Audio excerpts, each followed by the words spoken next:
ایک بھائی نے کہا کہ خاتون کسی پروگرام کے بعد دعا کروا رہی تھی، یعنی کوئی محفل تھی ان کے اطراف میں، اس میں خاتون دعا کروا رہی تھی، تو دعا کرتے ہوئے انہوں نے لفظ یہی ہے کہ لا علمی میں یا غفلت میں یوں دعا کی کہ اے اللہ جو دنیا سے بے ایمان چلے گئے ان پر بھی رحمت نازل فرما یا رحمت کی نظر فرما، تو کیا حکم شرع ہوگا؟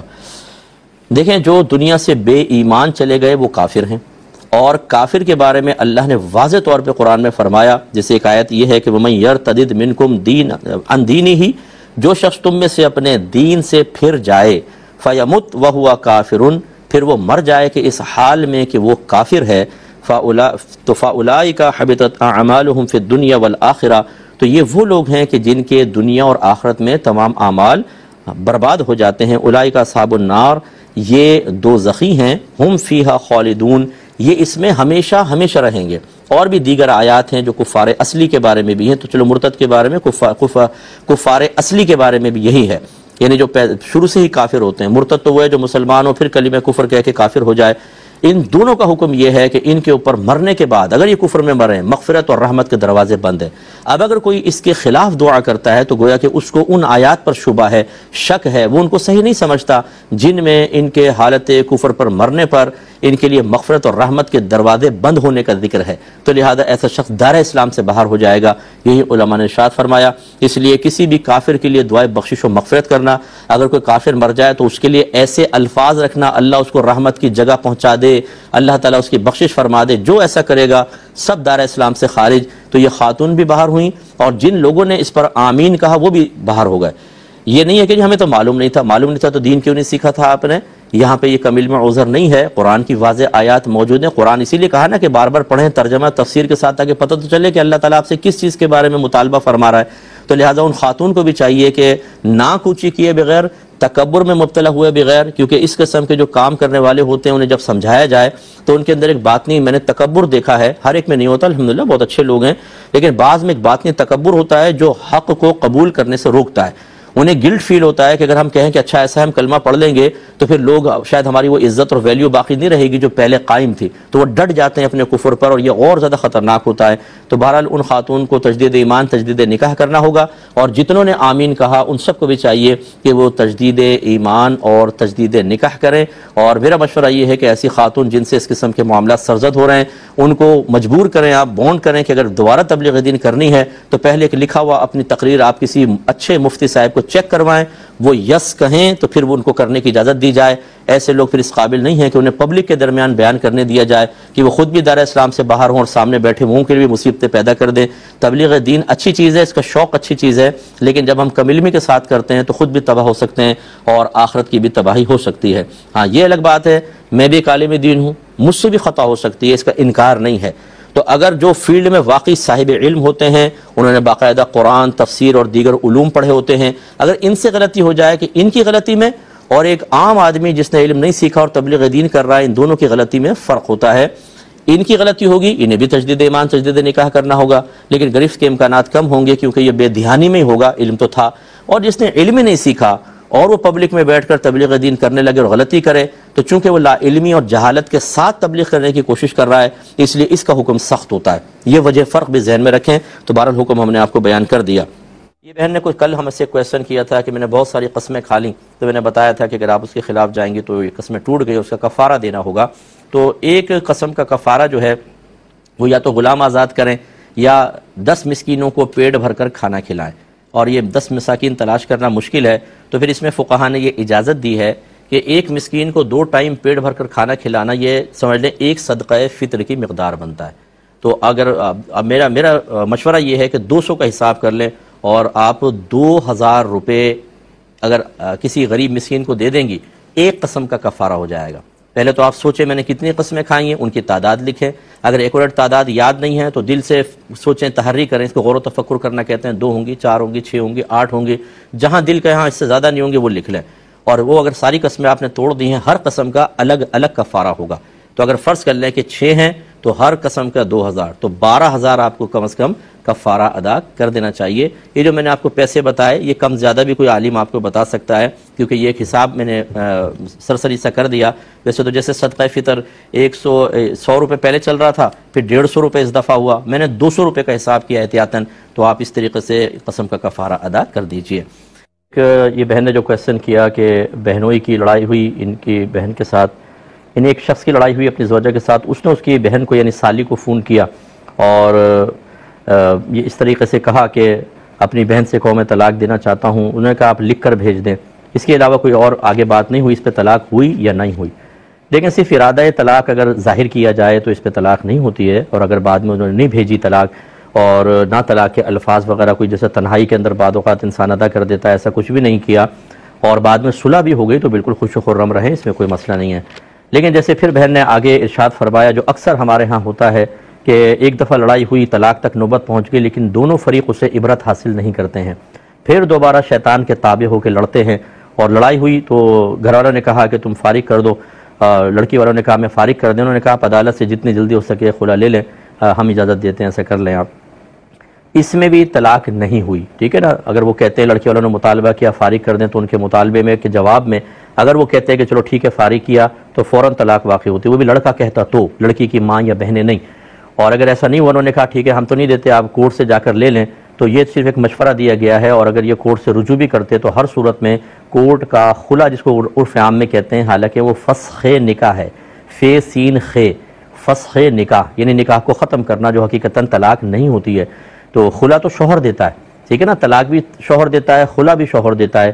اگر بغیر پیسوں کے طلاق دی جائے اس کو طلاق کہتے ہیں، اور پیسوں کے بدلے میں طلاق دی جائے تو اس کو خلا کہا جاتا ہے۔ کورٹ میں نہ پیسہ ہے، نہ شوہر طلاق دے رہا ہے، نہ پیسے کے بدلے طلاق دے رہا ہے، تو وہ حقیقتاً خلا ہے نہیں۔ تو یہ صرف ایک مشورہ دیا کہ آپ کورٹ سے خلا لے لیں، اور انہوں نے نہیں اس پہ عمل کیا تو بہرحال یہ طلاق واقع نہیں ہوئی۔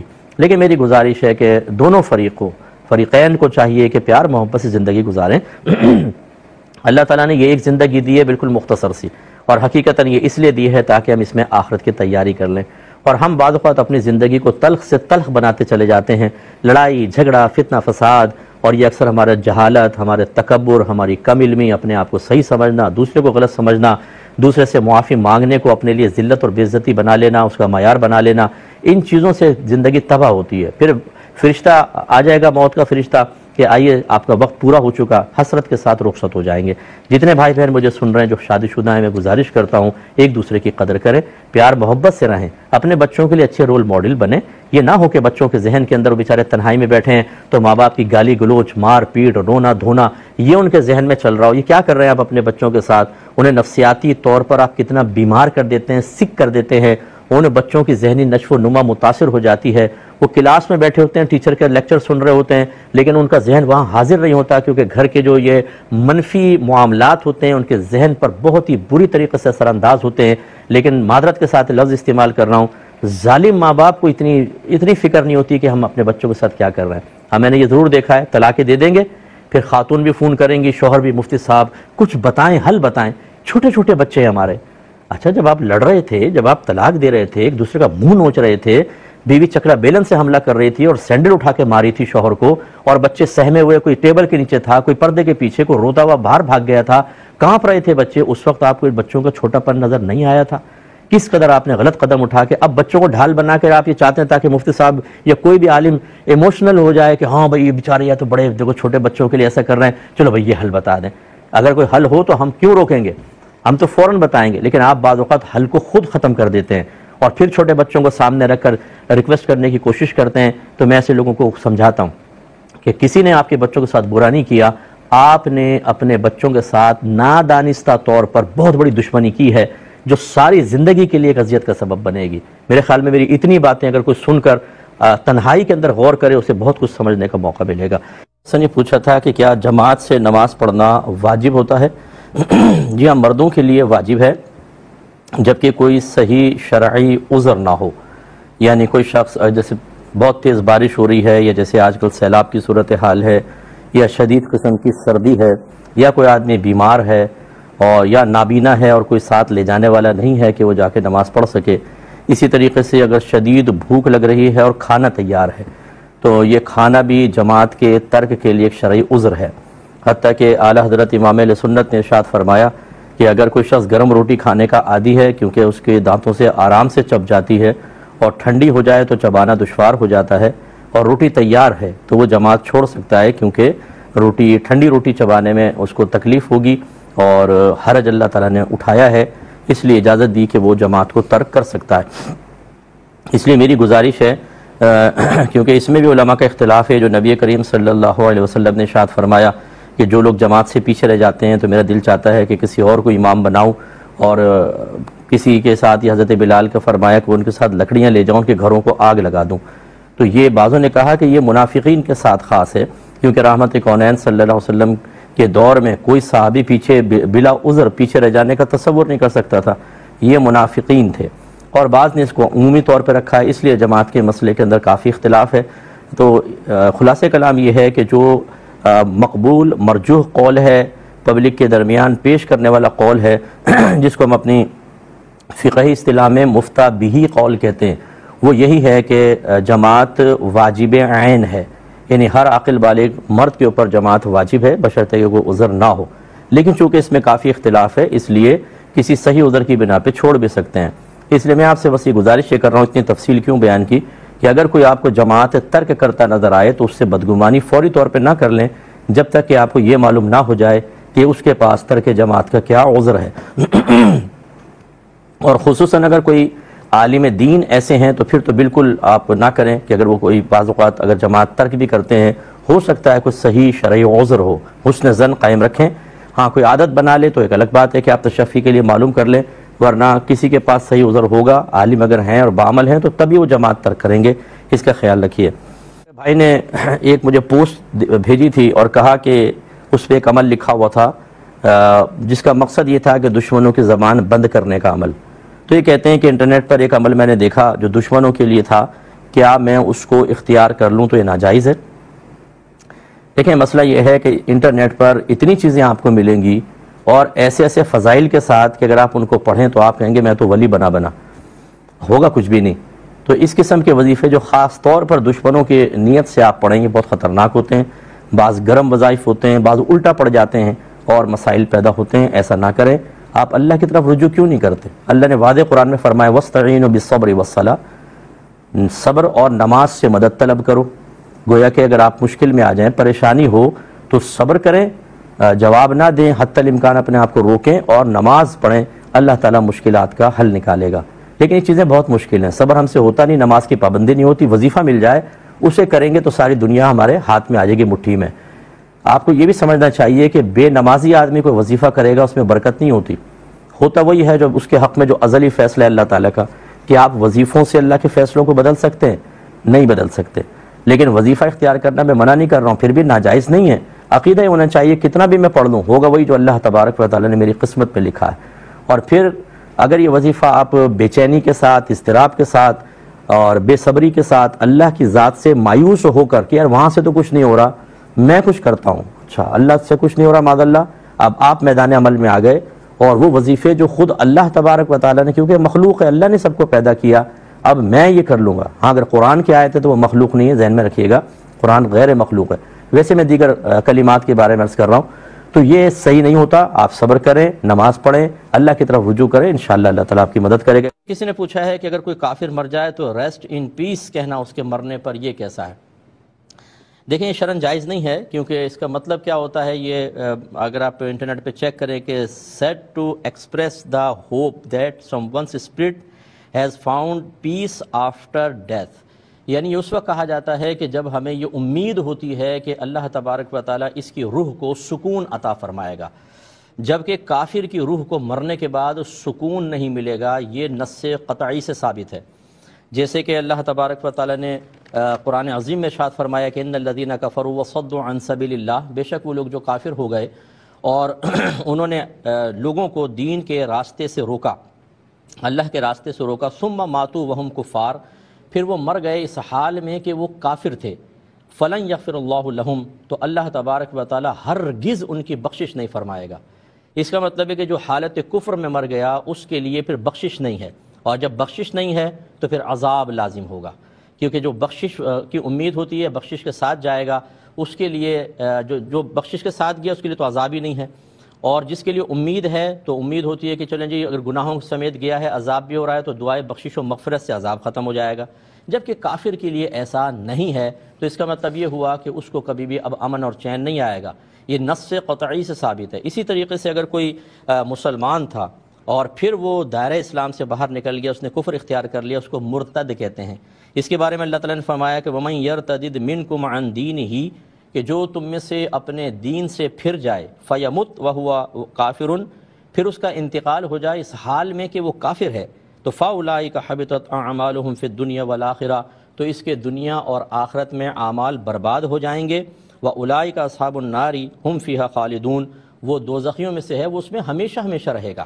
اس کا مطلب یہ ہوا کہ جو کفر کی حالت میں مر گیا وہ کبھی بھی اس کو پیس امن تو حاصل ہو ہی نہیں سکتا ہے۔ کوئی حالت ارتداد کے اندر مر گیا ہمیشہ ہمیشہ جہنم میں جائے گا، اس کے لیے بھی بخشش و مغفرت نہیں، یہ نصوص قطعیہ سے ثابت ہوا۔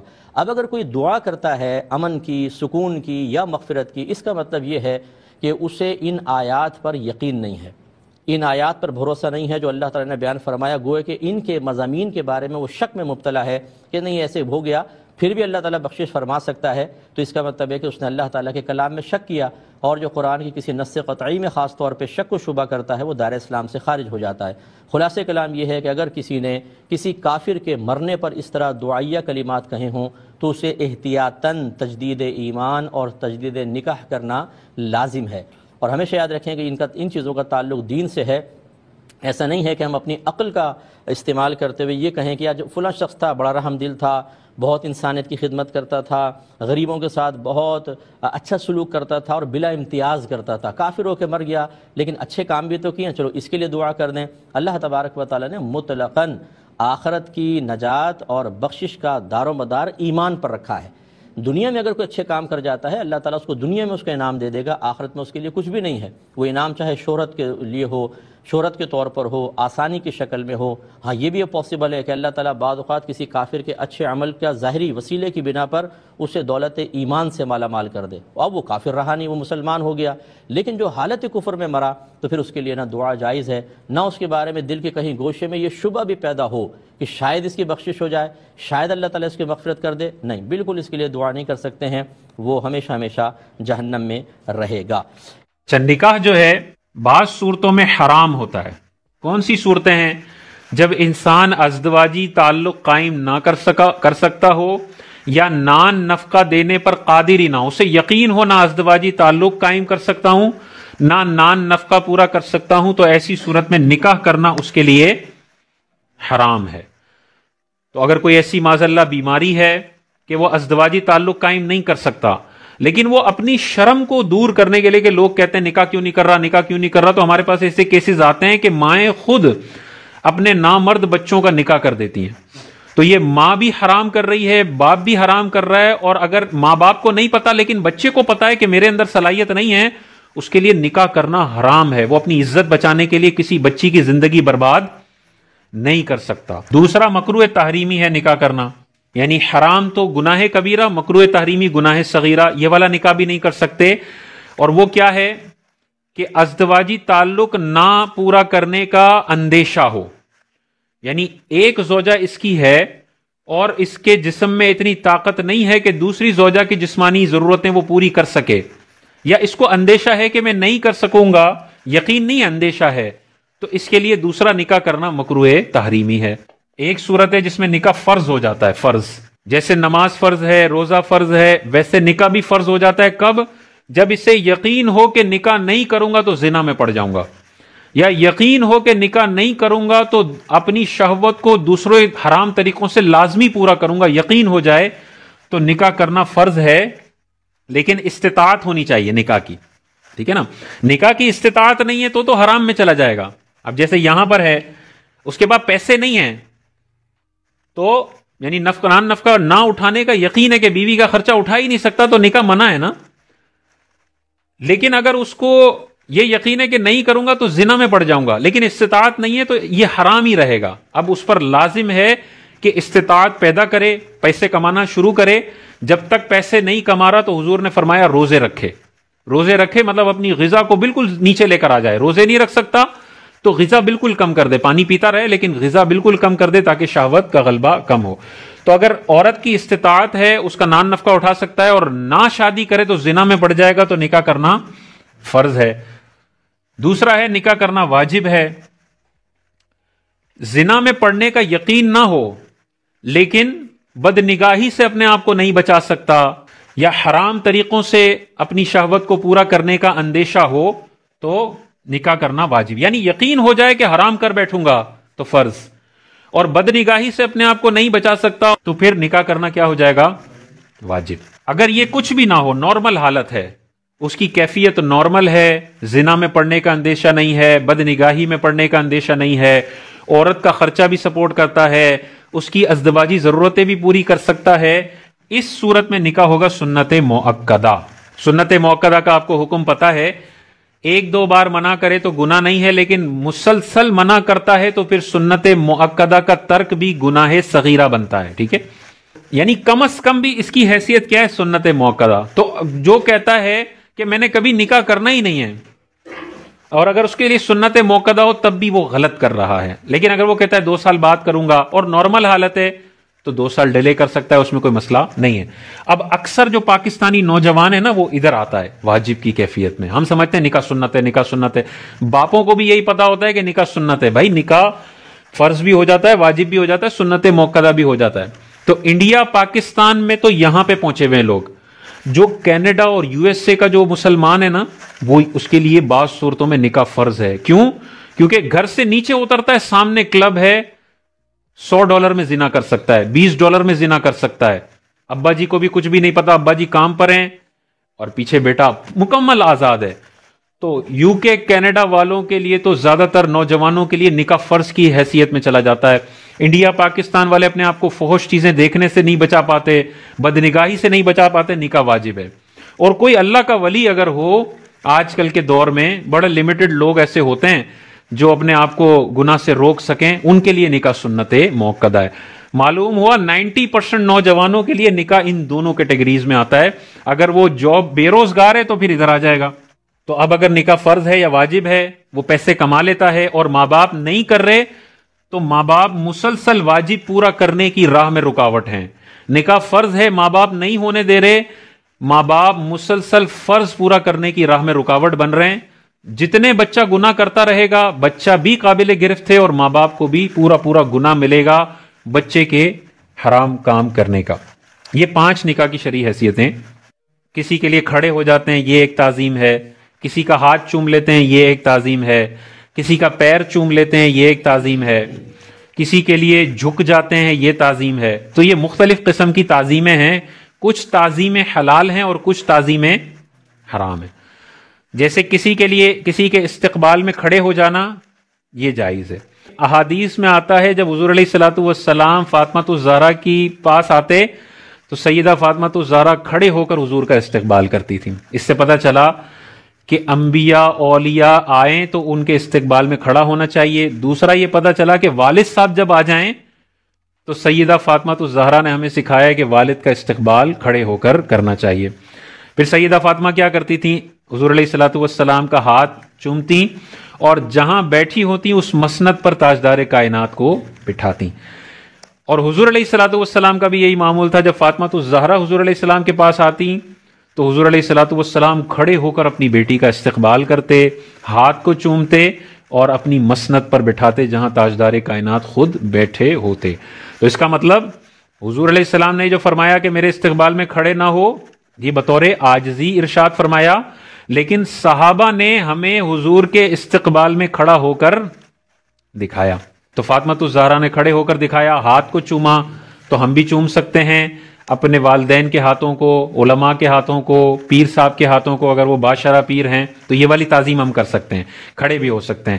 پیروں کو چومنے کے حوالے سے احادیث ہمیں ملتی ہیں کہ حضور علیہ السلام کے قدم مبارک کو بھی چوما گیا, صحابہ اپنے والدین کے قدموں کو بھی چومتے تھے, یہ ہمیں روایتیں ملتی ہیں. لیکن جھکنا کسی کے سامنے, اتنا جھکنا کہ آپ حد رکوع تک جھک جائیں, یہ والی تعظیم حرام ہے. ٹھیک ہے, اور حد رکوع تک جھکنے کا کیا مطلب ہے؟ اتنا جھکنا کہ آپ کے ہاتھ گھٹنوں تک پہنچ جائیں. اگر آپ اتنا کسی کے سامنے جھکتے ہیں، چاہے وہ عالم ہو، چاہے وہ پیر صاحب ہوں، چاہے وہ ابا جی ہوں، اتنا جھکنا کہ حد رکوع تک آپ چلے جائیں، یہ والی تعظیم نہیں کی جا سکتی۔ رکوع صرف اللہ تبارک و تعالیٰ کے لیے ہے، غیر اللہ کے لیے رکوع نہیں ہے، اور سجدہ بھی صرف اللہ تبارک و تعالیٰ کے لیے ہے، غیر اللہ کے لیے سجدہ نہیں ہے۔